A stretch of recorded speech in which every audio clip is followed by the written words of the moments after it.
welcome to the Naked Gaming Podcast with me, Chris Barrow, and Lee Milner. Are you well? I always am well. Are you well? I thought you were. Excellent. Well, it's episode 7. I know. 7's your lucky number. I know. Born 7th of the 7th, eh? Why are you saying this now? It's too late for people to send you presents. Oh, it's past. It's past already. No worries. For next year. For next year, yeah. When you're 21 again. Yeah, Again. of course. Again. Again. Well trained. See? Good. I know. Welcome to the show then. Hope you're very well. We've got loads lined up for you today. Last month, if you missed our episode, though, it was another good one, I have to say. Yeah, our June episode focused on the first ever virtual reality church. With that avatar, there's a sense of anonymity, and with that anonymity comes deep authenticity. You just like that he was called DJ Soto. Yeah, I'm sure that I saw him in Ibiza once. DJ Soto from VR. No, maybe I'm getting my DJs mixed up. VR DJing, though, now there's an idea. I know. This month, Borderlands 3 is on the way very soon. In fact, we'll be reviewing it hopefully next month if it arrives in time. They've revealed some of their exclusive merchandise that comes along with the game. It's a statue of one of the villains in the series called the Rampager, which sounds a bit dodgy That anyway. sounds a bit weird. And it's an incense holder version of the Rampager. I love incense holders. What's your favourite incense scent? Because you know there's one that's orange something. Is it bergamot? Bergamot? Bergamot? Could be bergamot. Burgervan? Go. Imagine you could get an incense stick that smells of like your favourite fast food. Like, Wow. I fancy a McDonald's one today. Okay. I don't think I would necessarily want that. Other fast food chains available. Wow, well done. We're going to have a roundup of the worst merchandise of all time. And there's some really dodgy stuff out there, let me tell you. Okay, and this month we continue to focus on gaming addiction. We'll hear from one gamer who struggled to stop playing and a treatment centre that helps people to recover. As for new releases, Harry Potter Wizards Unite has finally been released in the UK. Apparently it was supposed to get released in early access in Australia and New Zealand, where Georgia Mills is still at the moment, but Georgia never actually managed to download the game, so much for early access. Oh dear. Anyway, we've had a good go at it. Well, I've had a particularly good go at it, practising the flick of my wand / mobile phone. Okay, staying with mobile gaming, Love Island, the game is out now. I've been looking forward to this one, you know. You've been watching the series loads. Hang on, I've been watching the series. On your own? We've been watching the series loads. No, we're recording now, so I'm not prepared to admit this on it. Okay, we'll see tonight then. So we'll be seeing if the game is any good. As for Retro Revival, last month we sent back the Tamagotchi because it was rubbish, and update, we did actually get the refund from Amazon, so well done. It's been reinvested into more games, which is good news. Yeah, this time round, though, it's Crash Team Racing Nitro-fueled Nitrous Oxide Edition. I'm so excited for this. I can't believe you said the title right. I said it slowly, with a lot of practice. And we said it had potential to be the best game of all time. Spoiler alert, it is.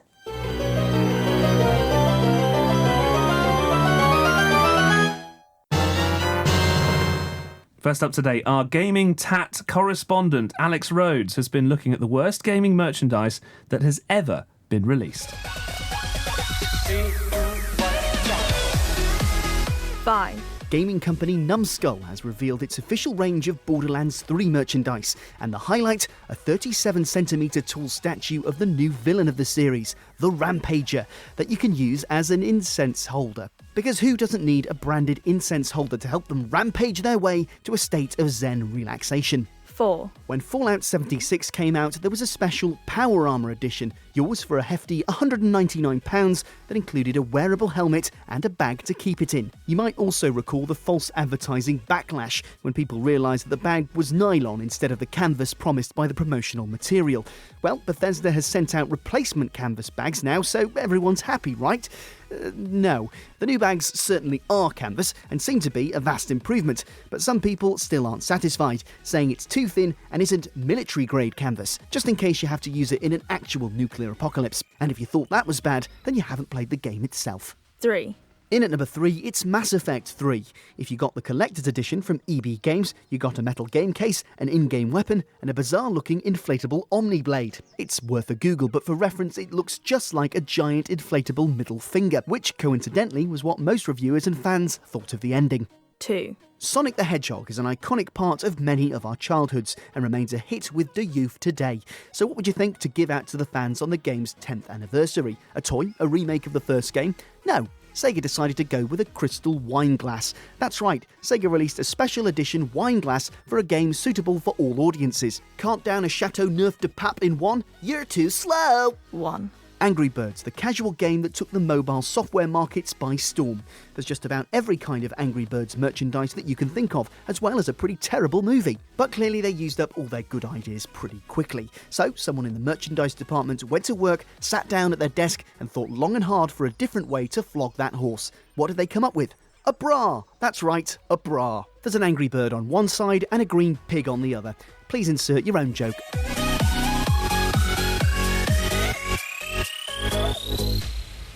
Thank you, Alex Rhodes, our gaming tat merchandise correspondent. And actually, on an unrelated note, I saw a blue tit in the garden the other day, although it didn't look hungry. Just quickly, there's a bit of gaming news as well. Yeah, people are discovering on the PS4 that if you press the square button on the secret trophies, it will actually tell you how to unlock them. Yeah, Did you know that? This is an article that you sent me, which Yeah. I blew my mind, because you know when you're trying to unlock trophies and achievements and stuff, some of them are hidden with a question mark. Yeah. And most people thought, well, I don't know how to get these. Yeah. But then apparently It's been there for 5 years. just press Literally in front of your face. square. Yeah. Anyway, now No. you know. Exactly. Busy night, but there's always room for another. Now, earlier this year, we discussed gaming addiction, which has been listed as a mental health condition by the World Health Organization. It came up because Prince Harry said he wanted Fortnite to be banned because it was created to addict. Since then, the makers of Fortnite say they were surprised when Prince Harry called the game irresponsible. Well, one gamer has been sharing his story with us. Hi, my name's John and I've been in recovery from gaming addiction since 2014. I started gaming as a youngster. I was born in the mid-70s and, you know, when I was young it was mainly computers, Commodore 64. And I really liked it and never saw it as a problem. I think as it escalated as I got older, and it was when the internet really became quite a big thing, back on dial-up and then on broadband connections. People noticed it was a problem way before I ever noticed it was an issue. My partner used to approach me quite a lot when I would come in from work and try and stop me playing the computer, trying to get me to spend time with her and my children. And even then, even though it was consuming my life outside of work, I never really saw it as an issue. I used to like playing a lot of first-person shooter games and used to really get immersed in the online world. I think as I started to get older, it ended up costing me quite a lot of things. I was unemployed for quite a long time.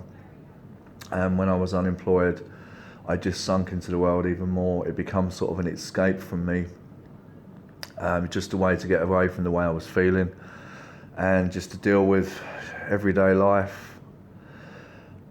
I finally got help in 2014 and it was going into a treatment centre in Essex called Sanctuary Lodge, where back when I went in it was quite new.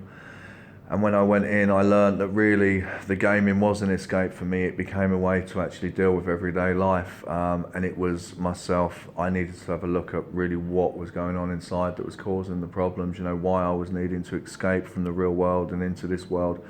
And I'd done a lot of really good work on myself. I learned how to live, you know, being me and to deal with everyday life without having to use it as an escape.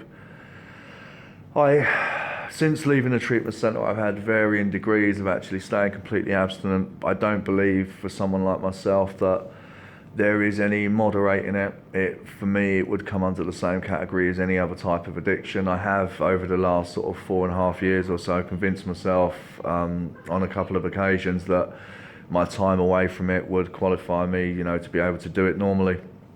So I've downloaded games. I have a PC at home. One time I even got a console as well, and what I noticed with it was in a day or so I'm back to doing what I was doing and it consuming my life again. So I now have to look at it as complete abstinence from gaming, which, you know, can be difficult for me because I always enjoyed the competition. I almost looked at it as like a sport. Now, I've heard people say that, gaming should be banned. Even Prince Harry said that Fortnite should be banned. I don't ever think that you can ban a game as a whole. I don't think really it's the game that's the problem. I think if you really look at it, it's more of a social aspect now, the way people live, the way people are brought up, constantly seeking escapism in social media, gaming in general, and I think they're the things that need to be addressed and not actually banning some game. Very powerful to hear from John there, not his real name. So what can you do about gaming addiction, if anything? Well, let's hear from Eitan Alexander, who's the founder of the UK Addiction Treatment Group, which is known as UCAT. Gaming addiction is like any other addiction. It's a compulsive obsessive disorder which gets us to do the same thing over and over and over again and think this time the result will be different. So how do you help people with gaming addiction?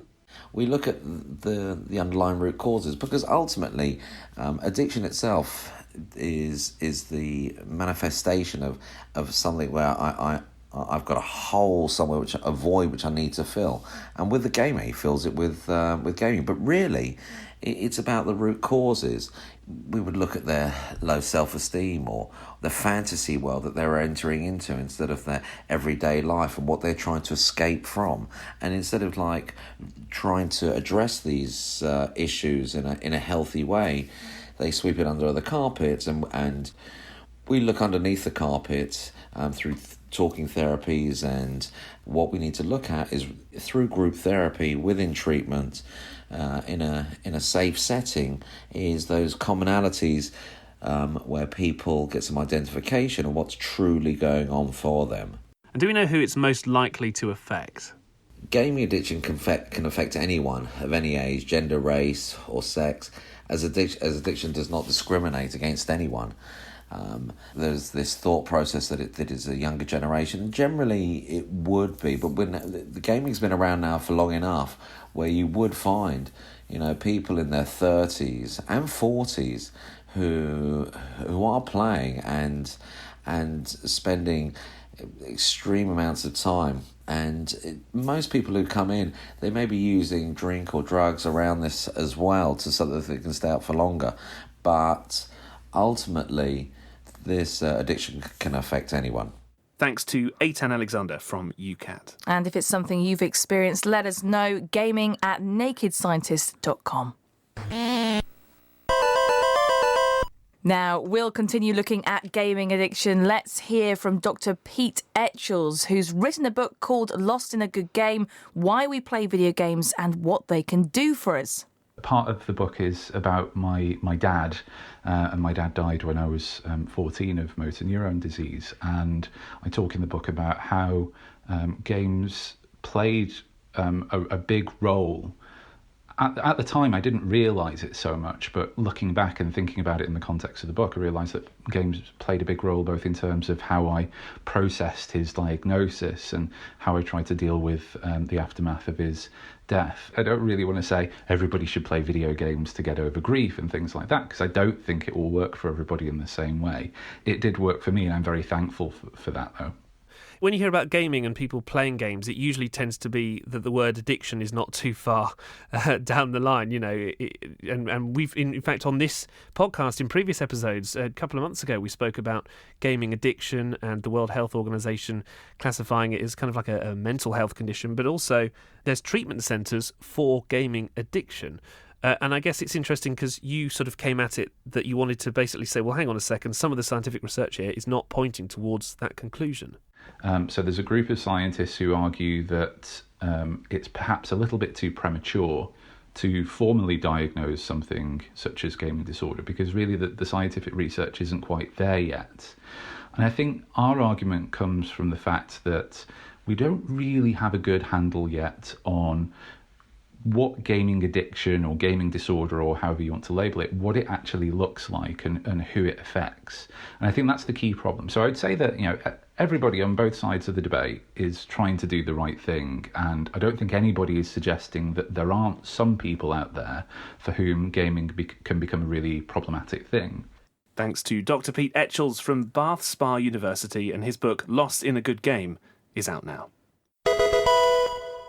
You're listening to the Naked Gaming Podcast with Lee Milner and Chris Barrow. Let's look at new releases, starting with Harry Potter Wizards Unite. I mean, I like to call this Harry Potter Go, and I think I have done for about 4 months, to be honest with Yeah, you. you have. It's the same game, essentially, as Pokemon Go, and it's made by the same company, Niantic.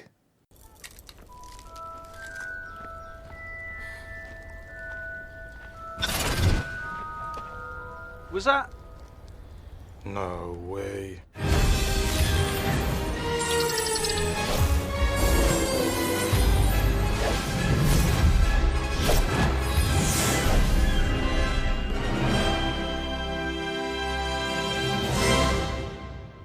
Well, I've been getting to grips with this game quite a lot. It's a long pause, isn't it? So, okay, let me just put my cards on the table. I love Harry Potter. I really like Harry Okay. Potter. We went to see The Yeah. Cursed Child in the theatre. Yes. For my birthday. Uh-huh. And I really, I like Harry Potter. First things first, you've got to name your character Okay. in this open world, real life roaming game. So you walk around like Google Maps, essentially. You can see your little character there. You find little icons, you click on them, and then it all turns into virtual reality. Okay. Or altered reality, AR as they call it. And you see like Hagrid about to, accidentally get hit by the tube, which is What? I know, because you hold your That's phone up brutal. to real life. I don't think that's supposed to be part of the game, but you hold your phone up, and like now, if I was playing, I'd hold my phone up, and then I might see, I don't know, like a wizard standing on the desk, for example. So it's that's quite pretty clever. It's cool. quite clever. Yeah. So I had to name my character. I can't believe I'm going to admit this, but I never realised that it was Hermione. When I was a Right. child, I read the name, and I thought it was Hermione. Oh, my goodness. Yeah, that's bad, isn't it? And you're a radio presenter. I know, and I've just Boys and admitted girls, this is don't worry about it. If you've got no qualifications, just be a radio presenter. it. If you think it's Hermione, you'll still make it. What do you think my name was then when you first met me? Lech. What? So I decided to name my character Hermione with a Hermyown because I thought that was funny. It was already taken. Because somebody else thought it was funny. Yeah. So then I named myself Hermiowl because I thought that was funny too, and that wasn't taken. So there we go. Right. Anyway, so I played for about 30 minutes, which drained 30% of my battery. Oh, wow. So it's really like per minute 1% Yeah. of battery. It's like Pokemon in one sense, but you don't have to catch them all. So what's the point of the game? Well, exactly. So you're supposed to get stickers of people that you come across instead of Pokemon. And I really didn't like that at all. Like, You're not really convincing me here, to be honest. No, well, it's it doesn't seem like there's a point. It seems quite good and fancy, and it must be great to see kind of the characters in like looking in front of you on your Exactly. phone. But if there's no point to the game, what's the point? Exactly. Well, so the altered reality is better if you turn it off completely because it didn't work for me at all on any occasion. But then what's the point of the game? Yeah. Daniel Radcliffe, though, is voice acting in it. So I'd say the voice acting is very good. All the actors and actresses are there. The music's excellent as well. They've paid the money there. But the fundamental problem is that you're not catching Pokemon. You're not catching and battling. It's not Pokemon Go, guys. It's not Pokemon Go. I don't really know why they made You this can't game. catch them all. But Pokemon was good because, and you remember when we played this for a little bit, you'd catch them and then you'd go to like a gym, a real life like Yeah. location. You'd leave your Pokemon there and it would fight for your faction. Love it. Like red, blue and yellow. In this, you don't... There's nothing. What you should have to do is kind of walk around, meet wizards, and then when you come up to the wizard, you could have like a spell fight with them. Yeah, but that is what I wanted and that's not what I got. All right. So Niantic, if you're listening, Lee is available to hire. What would you give it out of 10? 3 out of 10, only if you absolutely love Harry Potter. You can get it from the App Store on iPhone now. That's what I played it on. Oh, there's a really funny story we've got to mention as well. Because it uses real-life locations. This is a kids' game, right? But the designers obviously didn't check every location. One of them in London that's like a greenhouse that you can get some herbs from turns out to be a strip club. It's a strip club in London. Oh my goodness! It's like It's all these little children going to this. To this location to get some Harry Potter magic beans or whatever. Well, let's hope they didn't ask for them there. Anyway, they've removed the location from the game now. Well done. Good. Stop kidding around. Snake? Okay, so next, a game which the world doesn't really need, imaginatively called Love Island, the game, released by Fusebox. Play as one of the girls in the brand new Love Island mobile game. Experience the thrill of the chase, the temptation of love, and all the sizzling drama in between. Download now to couple up, graft, cheat, or crack on. It's time to play the game and do whatever it takes to bag your dream man. You'd be a mug to miss it. Love Island the game. Download and play. I can't believe I'm even going to admit this, but I actually quite enjoyed Love Island. You the game. love it. No, not just the game, the whole series. Look, okay. It's got to the point where now we base our lives around Love Island. It's like, when do we have dinner? When have we got to sort Bailey the rabbit out? When are we recording this before Love Island? When are we recording this? Have we got time for Love Island? Right. I've even got the Love Island bottle. You're the worst. You're the worst person for buying the water bottle. It's actually 8 minutes to 9 right now. Love Island's on. We need to get going. Come on, quick, wrap this up. Right. So what do you think about the game? Love Island the game, surprisingly good. Now, the first thing I'll say is you cannot play as a male character. A bit sexist. Which is a bit odd. So I started off, and I, as you've heard from my last review, I like to create a funny character name. Because we've recently finished watching Game of Thrones, and because there's a lot of like beach and sand, I've called it Miss Andy. Miss Andy? Miss Andy? Well done. Okay, I called mine Poppy. Not imaginative as yours. Okay. Day one in the Love Island house, I was introducing myself to my fellow housemates, and Lottie, right? Lottie goes, "Oh, what do you do as a job?" And I said, "Well, I'm a classical cellist." Which was, I can't believe, how many classical cellists do you get on Love Island? Which I can't believe wasn't even an option. So I think there's a lot of tongue-in-cheek in the writing of this game. Mobile game, you can choose the options, basically. Then Lottie goes, "Oh, it's like you looked at a violin and were like, oh, can I get that in supersize?" That is one of the best lines. I love it. That's so good, isn't it? This is great. And I only got through day one, to be honest with you, but it was free to play to start with, and it was quite good. What did you think? I liked it. It's a bit like Sims, isn't it? Yeah, it's exactly like Sims. But you know what? It's like Sims mixed with Pokemon on the Game Boy. because it's like, the battles in Pokemon when you come face to face. And it comes up with little titles and it kind of talks you through the game. Select your options. Yeah, and, if you're a big fan of things like that, then you'll love this. But it does get quite expensive, doesn't it? Well, it's really weird because you get given a certain amount of tokens, and every day in the Love Island villa that you complete, you get like a gem. But if you want sort of conversation options, you have to spend your tokens and gems and tickets on that, and it's really a lot. Like, it's £5 to get, I think, 20 gems or something, and you can burn through them really quick. Buy an outfit for your character, which I did, and it looked like she'd been savaged by a shark on my outfit, because it was all. Have you watched Love Island? Well, yeah, unfortunately, no, but all her clothes were torn. It's quite expensive quite quickly, so that might put me off in the long run, but it was quite entertaining. It was, yeah. I quite liked it. What would you say? I'd give it a solid 7 out of 10. Really? Yeah. Yeah. It was a funny game. You can see the writers are a bit tongue-in-cheek. If you like that sort of thing. Yeah. You don't have the voiceover guy. That's the one thing it's missing, I think. Ian Sterling. You need voiceover. You could ask to do that. What, on the app? Yeah. Sidelining cash. Poor man's Ian Sterling coming up here. I'll take that, to be honest. I think 6 out of 10. Pretty good. Available now on the App Store. Time now for Retro Revival. This month, the most highly anticipated game of this podcast ever. Crash Team Racing Nitro Fueled Nitrous Oxide Edition, remade by Beanox. Oh, I love this so much. This was my childhood. Literally, I played this probably every day for as long as I can remember. And I think this one's even better. You pesky earth slugs like to race, eh? Well, I'm Nitrous Oxide. I'm the fastest racer in the galaxy.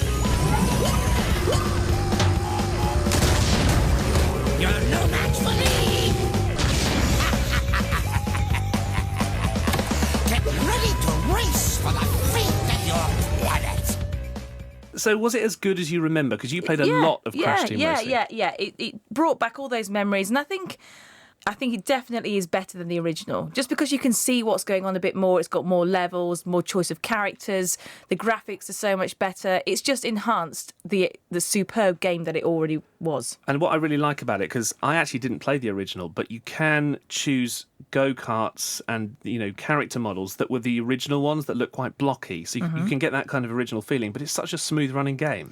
Although, to be honest, I thought I was much better than I actually am because you beat me every single time. And I think I got in a bit of a strop the other day and chucked the controller and said I'm never playing again. Yeah, sorry. Yeah. So, but you've learnt all these little cheats and stuff. Well, and, the one thing is the drifting is key because you boost 3 times to get a little bit of extra speed, and you're still coming to terms with the triple boost. You've obviously been practicing while I've been away. Yeah. Obviously. You're pretty angry about that. Yeah, I am pretty angry about that because I thought I was amazing at it. So should you buy the Nitrous Oxide edition, what you get is the star skins, you get Coco, Crash, Cortex, you get lots of kind of alternate ones. You get new levels as well that are being introduced, new kind of racetracks. And they're good, aren't they? Well, they did this big update which had loads of chickens that was annoying us. Do you remember? There was that kind of, here's the Grand Prix mode, which is an online What was that about? It was weird, wasn't it? But they're releasing content each month, which is amazing, really. Yeah, that is for fantastic. Crash. So, what are you saying then? I think this, get ready, Okay. the first 10 out of 10 game of the entire series, is it? Well, it's your first 10 out of 10 ever, because you always give them about 2 or 3. I'm pretty harsh, but I think because of the graphics, because of the excellent game that it's always been, the choice of characters, the choice of tracks, it has definitely got a 10 out of 10 for me. So, Crash Team Racing Nitro-Fueled Nitrous Oxide Edition is out now, PS4, Xbox One, and Nintendo Switch. Power up.